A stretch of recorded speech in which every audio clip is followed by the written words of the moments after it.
All right, all right, all right. Good afternoon, good morning, or good night, wherever you are. I'm here back again with the good Dr. Charles Dorsey.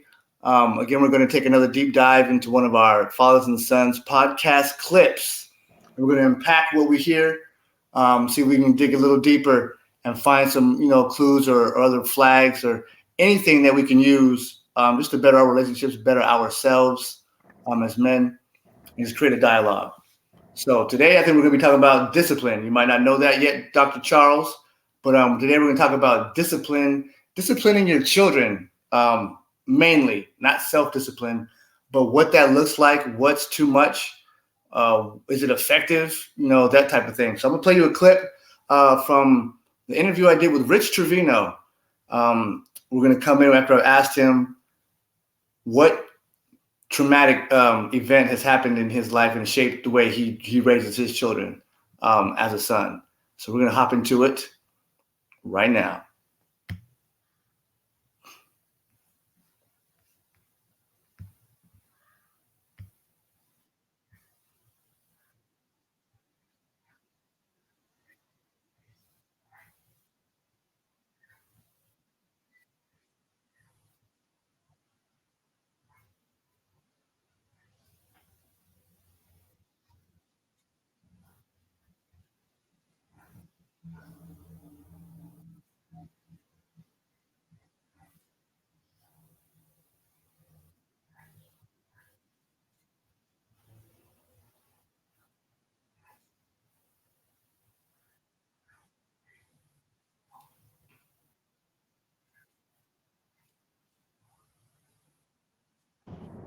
I can't hear it if it's playing.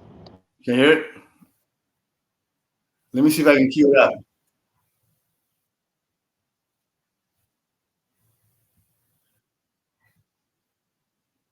Let's see what we got here.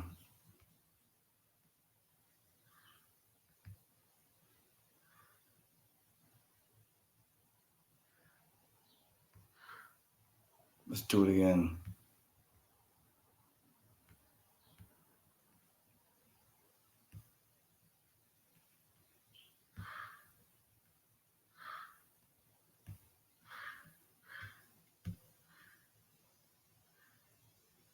We'll go with the entire screen then so I know how to do it.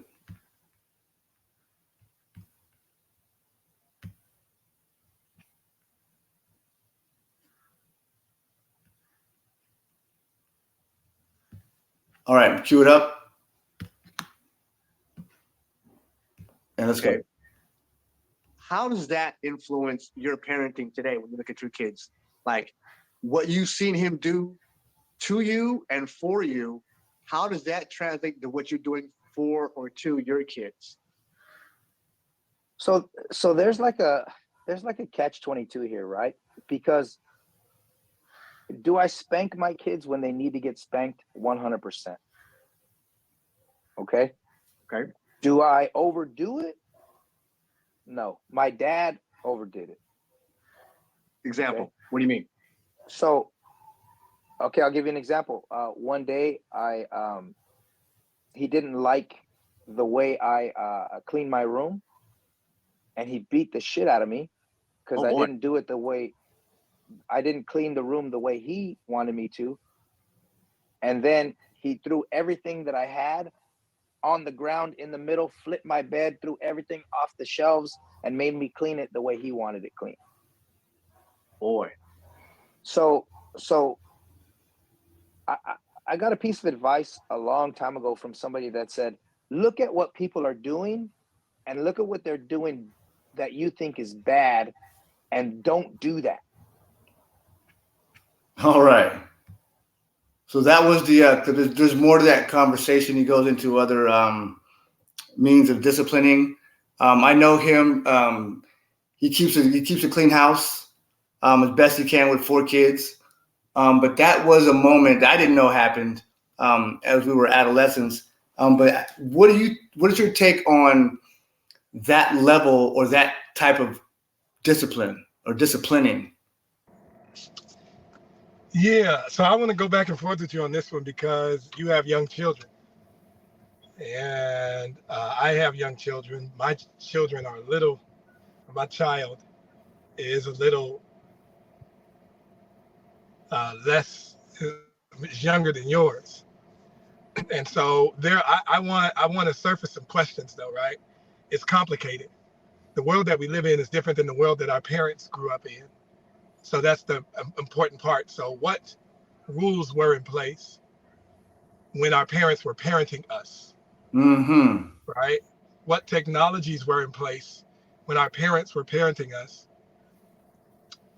Because there are a lot of things that are public and are being used for public consumption that were not used for public consumption when you and I were growing up, and certainly Right. not when they were growing up.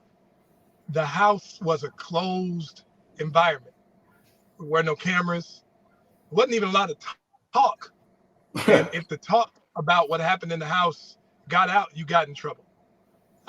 And everybody had a choreographed type of response as it relates to what goes on in this house. Even that framing it triggers for most people if you grew up in 60s, 70s, 80s, 90s, right? Yes. In this house, ...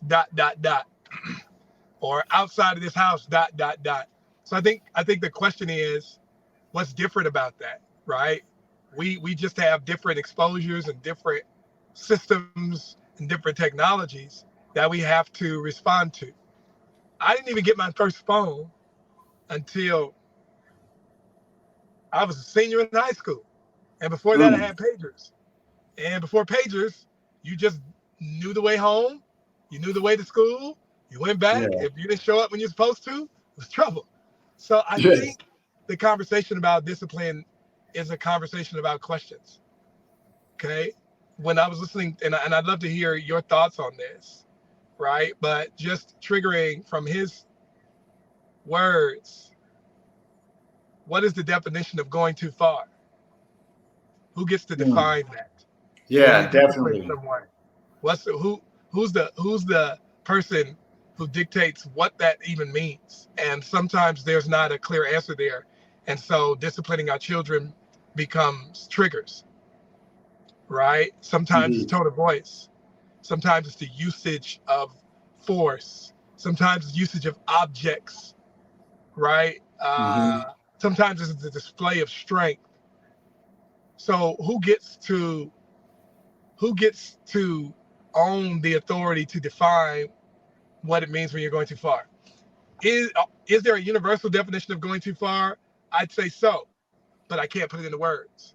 Mm. Um, the other side of it is, as a black man, there's a part of discipline that is unique to raising a black man, a black boy, and versus raising a black girl. And as a father, distinguishing between the two, Mm. getting acquainted with your own display of discipline and strength, really navigating all of that. It's a real important conversation. But I would say to the fathers and the men who are listening, it is an invitation to self-awareness. That's what discipline is. You got to know yourself well enough to know when you have lost control, Mm. when you are outside of your ability to make a logical and sensible and loving decision. You can't allow yourself to go into the red where you see red. You can't allow yourself to be so consumed by displeasure or disappointment to where you don't understand what you're doing. Mm. That happens. I think the other thing is self-awareness. The questions that I would encourage brothers to ask themselves is, what kind of day am I having? Why am I really upset? What is it that disturbs me most about this activity? Why am I choosing to use this form of engagement? Are there any other tools that I could have used to communicate the same thing? Am I equipped? Am I well equipped with a toolbox that leaves me with multiple options to communicate, Yes. discipline? Like, you have to ask yourself these questions. And so when you are raising a child at any given moment, at any stage, you have to revisit your toolbox regularly. And that's what I would say. So I don't know that clip gave us enough information to know how he got to his toolbox. But discipline isn't a blank slate. You have tools. Right. Sometimes you use your voice. Sometimes you'll incentivize. Sometimes you will remove. Right. Sometimes you'll use force, right? Depending on the situation.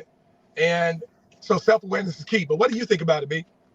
Well, what's interesting is like you said, you want to hear more. This man that I'm talking to, his dad is a military drill sergeant, and so he's also in the clip. We talk about how he, not in the clip, but in the conversation, how he won yard of the month for like 3 years straight because he would get down on hands and knees and cut grass with scissors to make sure that his particular yard that he was in charge of looked right. So he's the kind of man who wants to clean a certain way, and he disciplines, individuals because he's, in the military. So I think for him, that's not going too far.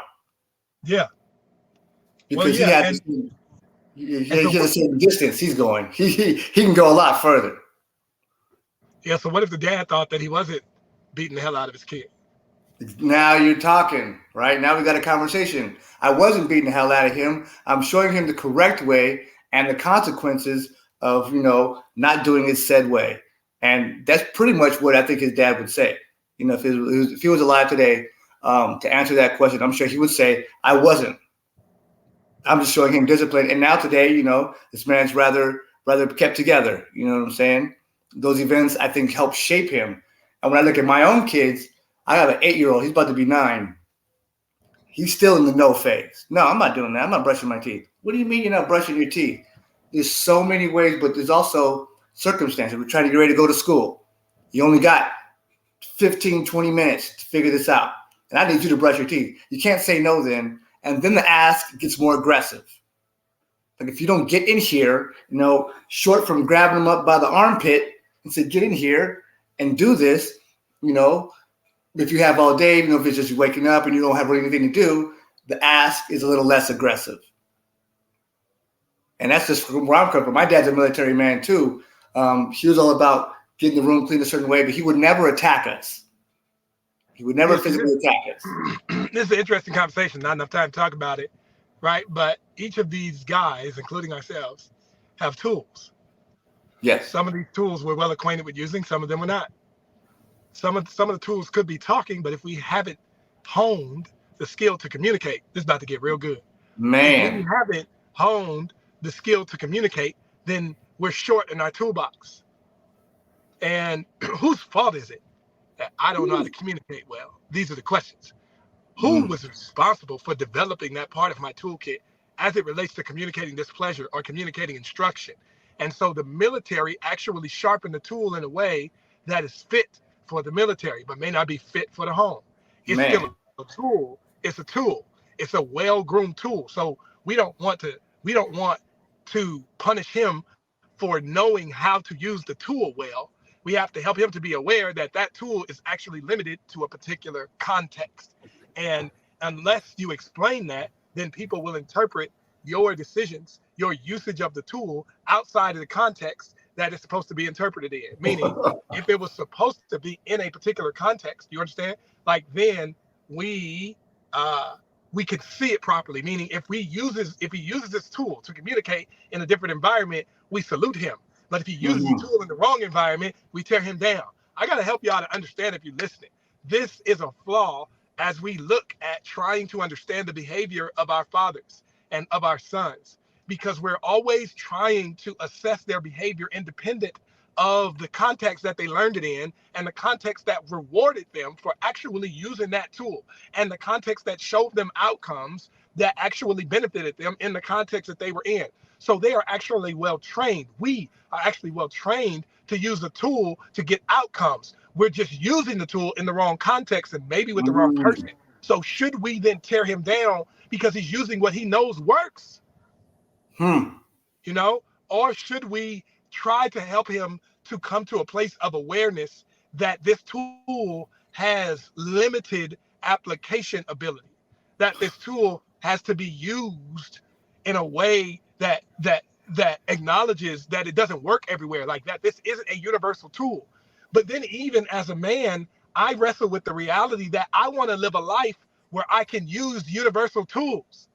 It's more complicated when I got to figure out which section to use this tool in. Like, it makes the decision making, it makes the consequences so much more complicated because I was doing the right thing at the wrong time, or I was using the right tool in the wrong place, or I made the right decision at the wrong location. Like, all of that complicates life for me, right? So what I'm trying to do, what makes life easy for me, is to take the thought out of it, understanding that I have a universal tool. For example, if I love this way, if I have sex this way, if I communicate compassion this way, if I can use it all the time, that I don't have to worry about making mistakes. We're doing the right thing, just not at the right time. It really gets complicated. And I wish that more people had compassion for him as he's trying to figure out how to use something that has been beneficial in one space, but not beneficial in another. I wish that people had more grace to understand he was doing the right thing.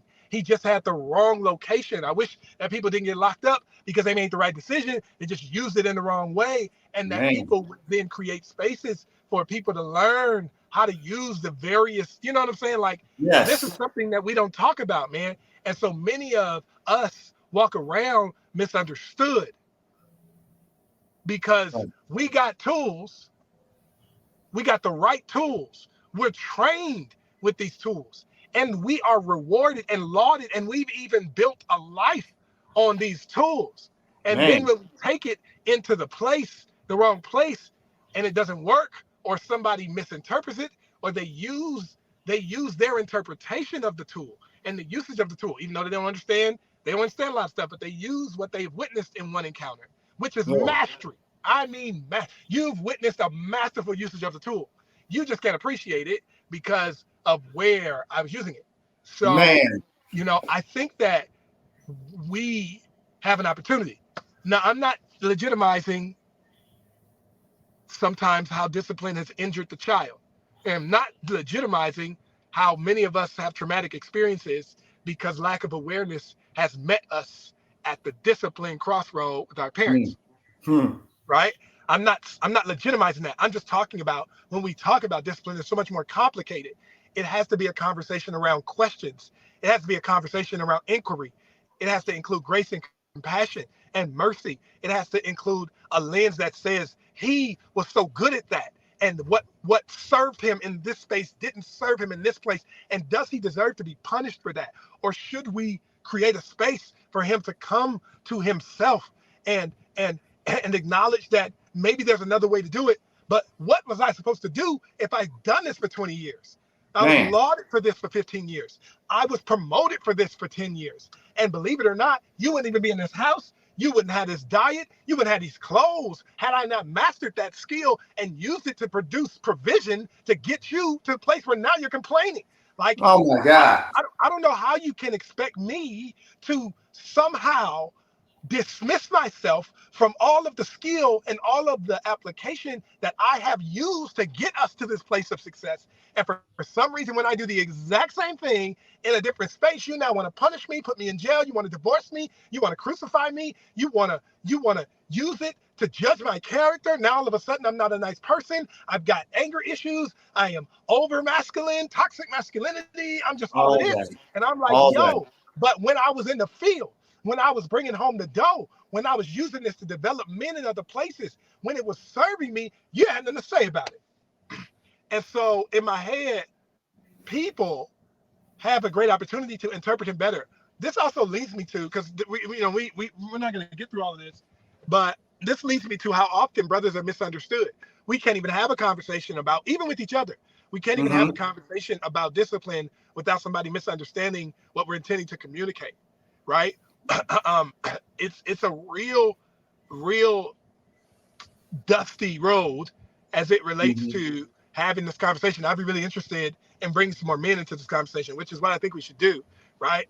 I think we should cycle men, because I think our goal should be to introduce as many versions, as many iterations of discipline as possible, so that our toolbox increases, right? Like that we should, and you know what, Father, Son, Speak, let's go ahead and commit to doing this. Let's produce a book of discipline, right? Where it is, these are the various tools that you can use to discipline your son. Here are certain things that you can do. And, we can start with 20, top 20 list of things to do. And then maybe we could put in the glossary, do not do this. Yeah, yes, Do yes, not yes. do this, Yes, in the don't take case it that this this far. happens. Yeah, but there are various, if we had a catalog where we could go to a dictionary that said, all right, I got to discipline my child. Let me flip Mm, through. And this yes, particular type of discipline is useful for this type of child, this brand of child, this child who is more receptive to this and less receptive to that. This type of discipline is when it's just you and your son, or just you and your daughter. This type of discipline when you're in public. This type of discipline when you're not in public. This is the type of yes, discipline when they get to this particular age. This is what you follow up that discipline with. Not that we necessarily have the magic or the sauce on it, but just providing him tools to be able to understand that there are various ways, whether he agrees with it or not. If you right. plant the seed in his mind, if you give him options, he will have to say, well, this isn't working. See, most people kept doing it because they felt like what they were doing was working, right? Did it Yes, yes, eliminate the behavior? Yes, it did. Did the child demonstrate that they were sorry, whatever their demonstration was? Yes, it did. Will that child remember what you said? Not a yes, question, right? Like, but maybe there were other ways to get there, right? yes, And maybe there are other ways to do it. And maybe you actually have a better ability to communicate using another tool. Like, just because you perfected one, this is so good. Just because you perfected one communication tool does not mean that that's the only tool. Like, part of your responsibility, I hope y'all tweet this. Men, part of our responsibility is to develop several routes to get to the same destination. Like, we have to have so many different roads that we could take to get to the same destination. That's going to serve us well. What has contributed to our lack of mental health and emotional health and physical health is we only perfect one way to do a thing and we get stuck in that. And so we have to go through a school of options to be mm, able to exercise our influence in the areas that we've been called to lead. If you woo, get a roster, if you get a roster of tools, if you get options, if your toolbox is expansive enough, then you can stay out of trouble. It is only when you feel like you have no choice. Man, I feel like screaming. It's only when you feel like you don't have a choice that causes destructive decision making. And even in the case where you feel like you don't have a choice, let's give you the safest no choice. Like, if you feel like you can't do nothing else, like, what did the elder say? If I ain't got nothing nice to say, then I'm not gonna say nothing at all. That's the safest no choice. So yes, how do we give you the absolute go-to? Like, I don't know what to do, but I know I'm not doing that. If we can work to build up a toolbox and train each other to diplomatically and strongly carry that toolbox with honor, that options does not make you weak, that taking time and slowing down before you execute a decision is not a weakness for you, that possessing the strength and the character to say, I know this is not a good decision, so I'm mm, going to slow down in the discipline of my child. I'm going to slow down when I'm communicating displeasure. I'm going to slow down when there's been a violation of the expectation that I put in place. I'm going to be critical in my thought, and I'm going to move through all of my options. I got to yes, give myself time. I'm absolutely going to deliver discipline. I'm absolutely going to deliver accountability. I'm absolutely ready to have the tough conversation. How I do it is my choice. And the more tools and options and things that I have, the better the situation. That what yes. worked today, like, some tools are outdated, shouldn't be used anymore because I hear technology you. has changed, I hear you. because the rules have changed, because you can end up in jail. You don't want Yes, to go to jail. So now there are other nuances, right? And this is the other side of it too. And I'm gonna say this and I'm done. Some of us need community because Brian can communicate what I can't. Because Brian's story is different than no, if I because if I actually talk to Brian, Brian has dealt with this before. So Brian's got the sauce. So when I'm in community, if my current tool set does not serve me, I can come into the community and solicit advice. So this is one of the solutions. All right, B, I need you to shut it down because I gotta go get my kid. Speaking of which, okay, I gotta go pick right up my on. kid. We're out of time. But I want to encourage you, brothers, to listen to this over and over. Join us for another conversation, man, where we could talk about what works for you, what you feel like. And then I also want to pause for a secondary part two of this, Brian, that when we've made a choice and it didn't serve us well, how that impacts the rest of our parenting, right? What does that do to our ability to be able to make decisions when we may have made a decision that didn't work out? Okay, but we made the best decision that we could in the moment. Love to have some more conversation about that. I'm gonna cut it. You close us down. This has been powerful. All right, man. We're gonna do this again next chance we get, y'all. Keep tuning in to us. Come back to the website, the YouTube channel. We'll always be here, chopping it up, giving you guys some game. You guys have a beautiful rest of the day. And this is Fathers and Sons Speak, Behind the Scenes podcast. And we're out. Peace.